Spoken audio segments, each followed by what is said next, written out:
Boa noite, que a paz de Jesus preencha todos os nossos corações. Nós vamos refletir sobre o capítulo 25 do livro A Caminho da Luz, psicografada por Chico e ditada por Emmanuel em 1938. O tema é o Evangelho e o futuro. Eu gostaria de que nós pensássemos um pouco sobre o significado do Evangelho. O que é o Evangelho? Nós estudamos, nós lemos, nós refletimos, mas em muitas situações nós não paramos para pensar o significado do Evangelho. O Evangelho, portanto, é a lei divina, é a Constituição Universal, é a Carta Magna criada por Deus para reger o universo. São leis definidas de toda a eternidade, imutáveis, e que nós estamos sujeitos, todos nós, todos os seres da criação, todos os corpos celestes são regidos por esta Constituição. Então é muito importante nós pensarmos, nós refletirmos, nós aprendemos estas leis. Elas foram criadas de todo sempre e nós temos que estar alinhados com todas essas leis, porque senão nós sofreremos as sanções que ela normalmente trará para tudo aquilo que nós fizermos contrário a ela. Nós nos submetemos às leis dos homens e, por que não, às leis divinas. E esse tema, o Evangelho e o futuro, a gente fica a refletir.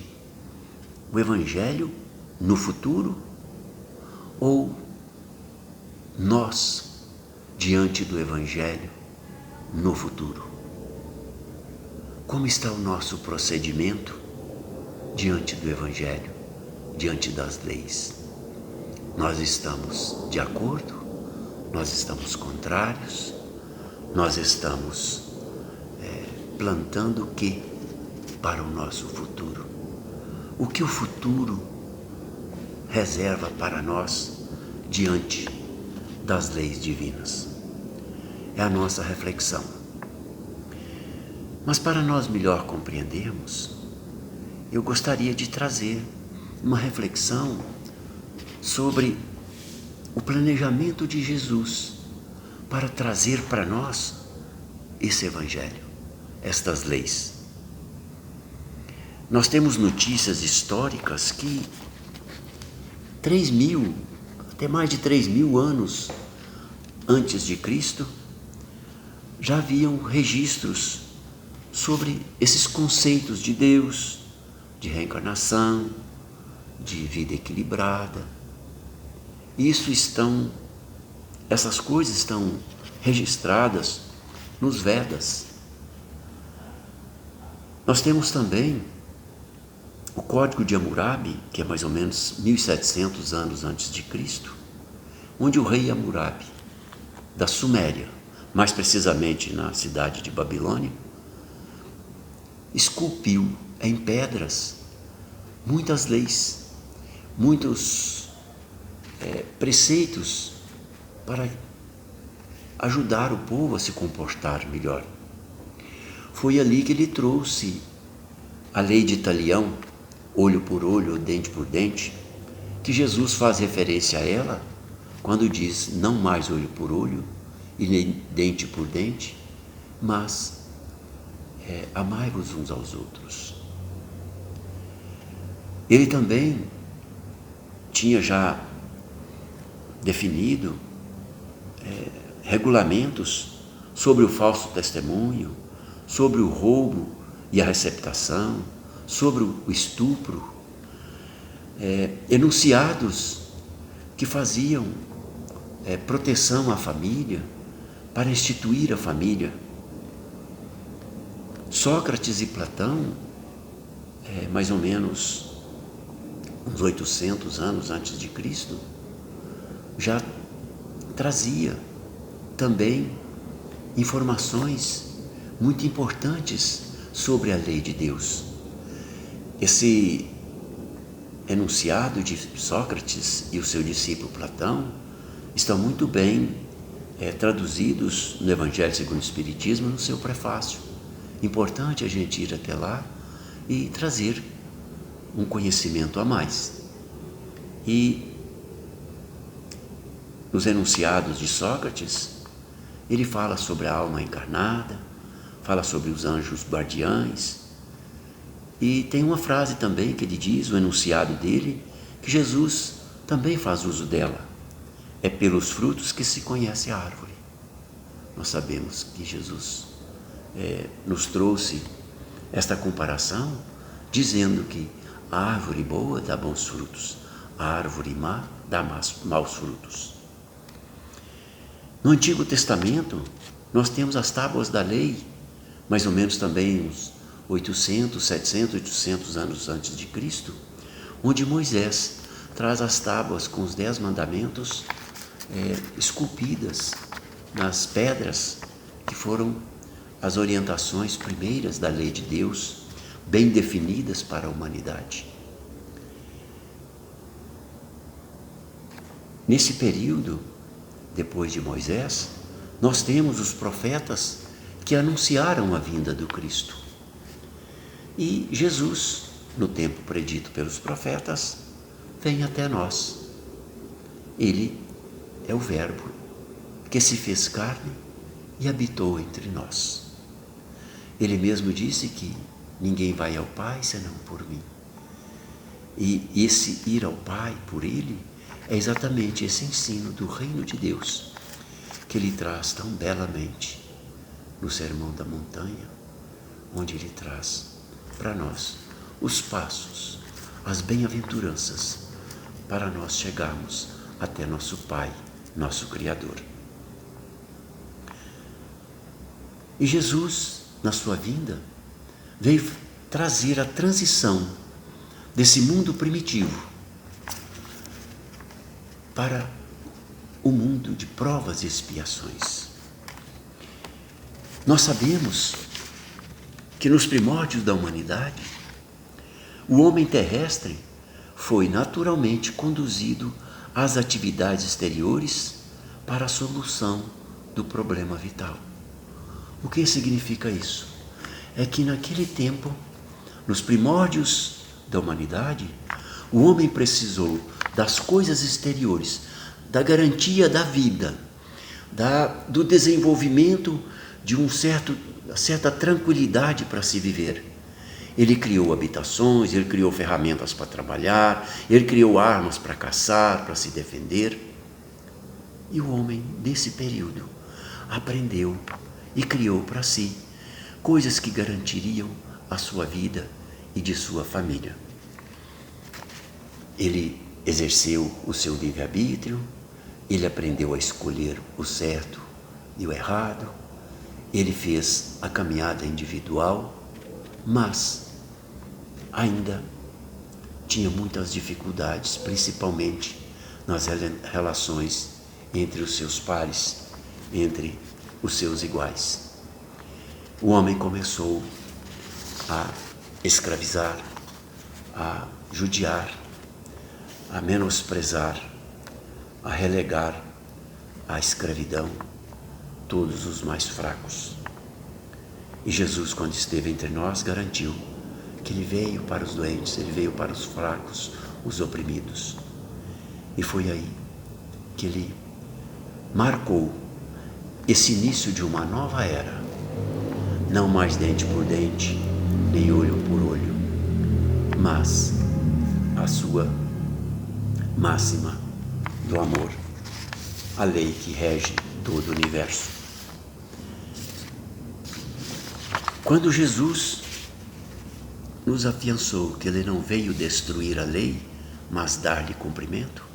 Ele fazia referência exatamente de todas essas leis que ele, através de seus enviados, nos povos orientais, no seio dos povos judeus, nos povos das civilizações gregas e romanas, das egípcias, ele trouxe princípios da lei divina que ele estava presentemente não para destruí-las, mas para dar-lhe cumprimento.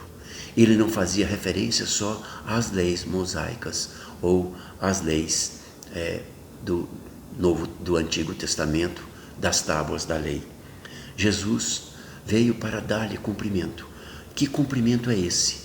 Não mais dente por dente, nem olho por olho, mas amai-vos uns aos outros, fazei bem aos que vos perseguem, orai por todos aqueles com quem mantém dificuldade de relacionamento.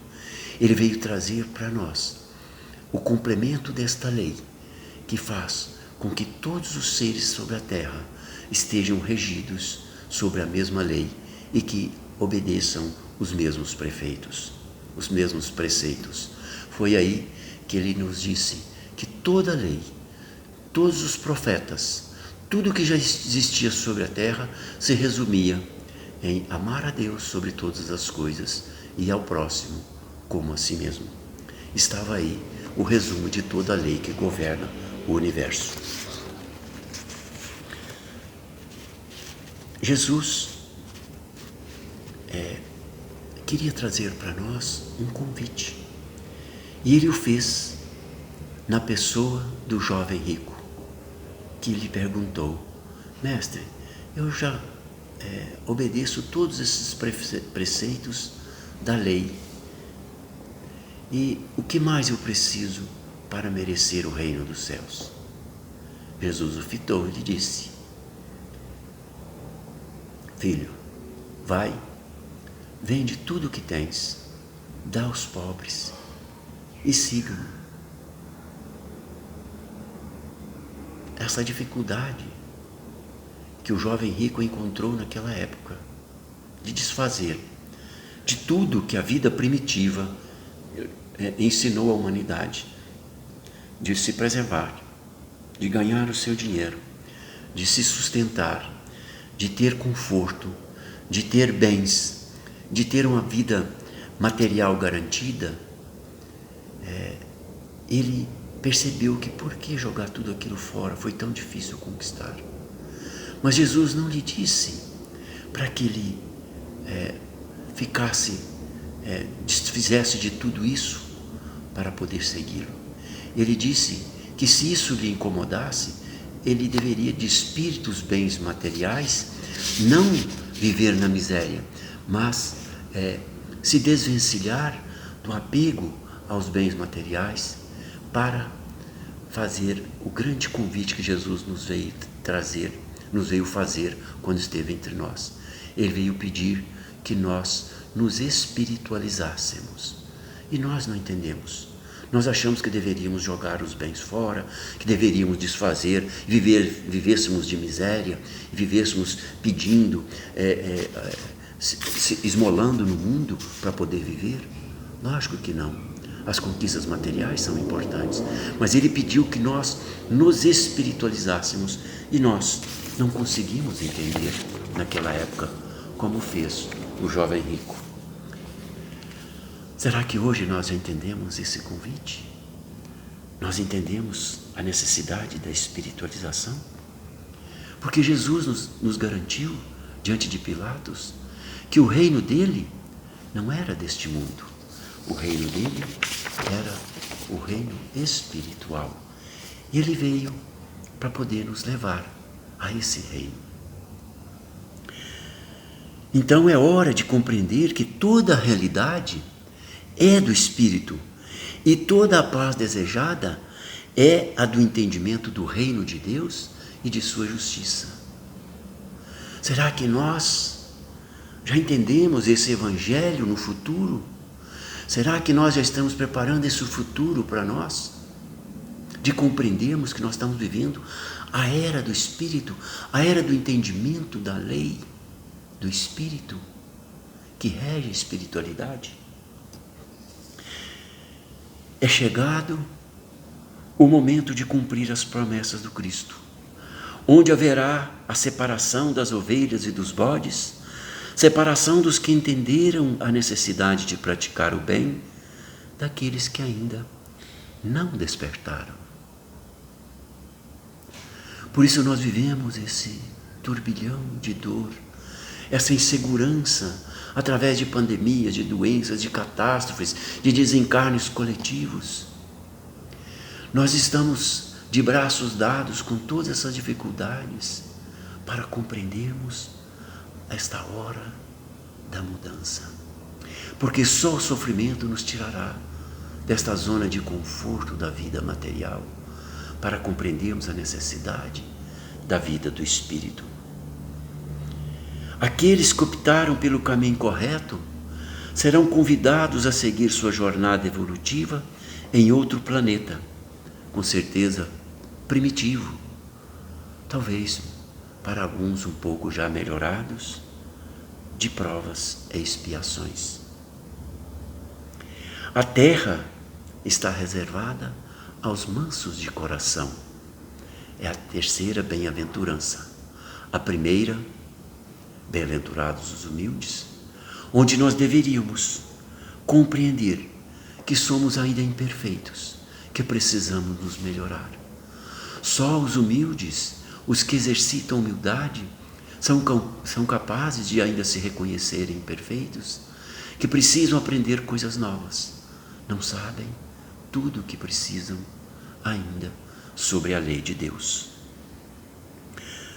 Os que entenderam o sofrimento fizeram a resignação e aprenderam e quitaram muitos de suas dívidas e estão preparados para serem mansos, para serem benevolentes, para serem indulgentes, para perdoarem, produzirem paz, fazerem concórdia, levarem auxílio, vestirem os que estão nus, alimentarem os que têm fome, visitarem os enfermos e socorrerem os pequeninos de espírito. Isto foi Jesus, quando disse que não adiantavam dizerem Senhor, Senhor.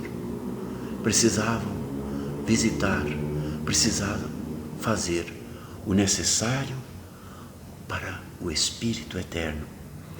Era necessário aprender a exercitar o amor, a caridade, para com todos aqueles que caminham conosco. Assim, o homem espiritual estará unido ao homem físico para a sua marcha rumo ao infinito da perfeição. Quando nós aprendemos a olhar aqueles que caminham conosco e exercitarmos todos esses valores preceituados nas bem-aventuranças, principalmente nos mansos de coração, que exercerão a mansuetude, que aprenderão a ser indulgentes, que aprenderão a fazer o bem para os outros, estes sim estarão preparados e a terra lhes será reservada para continuarem a jornada rumo à perfeição infinita de Deus.